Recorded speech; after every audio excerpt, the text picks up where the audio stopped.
NID সেবাকে নির্বাচন কমিশনে রাখার দাবিতে অবস্থান কর্মসূচি পালন করেছেন কর্মকর্তা কর্মচারীরা। তাদের দাবি, এনআইডি ইসি থেকে চলে গেলে সুষ্ঠু নির্বাচনে প্রভাব পড়বে।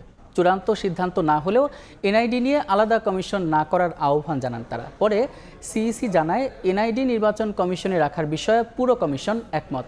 তবে কমিশন কোন বিষয়ে সিদ্ধান্ত গ্রহণ করতে পারে না। জন্ম নিবন্ধন, জাতীয় পরিচয়পত্র ও পাসপোর্ট সেবা প্রাপ্তি সহজ করতে সিভিল রেজিস্ট্রেশন নামে একটি আলাদা কমিশনের উদ্যোগ নিচ্ছে সরকার।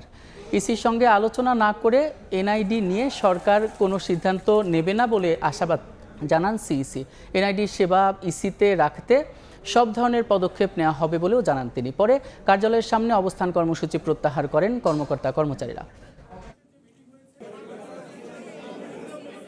ওনারা বিষয়টা পরীক্ষা নিরীক্ষা পর্যায়ে রাখছে, আলাপ আলোচনা চলছে। আমাদের পক্ষ থেকে প্রতিনিধিকে ওনারা ডাকছিলেন মিটিংয়ে, আমাদের প্রতিনিধি গিয়েছিল। আমরা আমাদের অবস্থান যে আমাদের মৌখিকভাবে আমি তো প্রেসের কাছেও জানিয়েছি এটা, প্লাস আমাদের অবস্থান আমরা লিখিতভাবে সরকার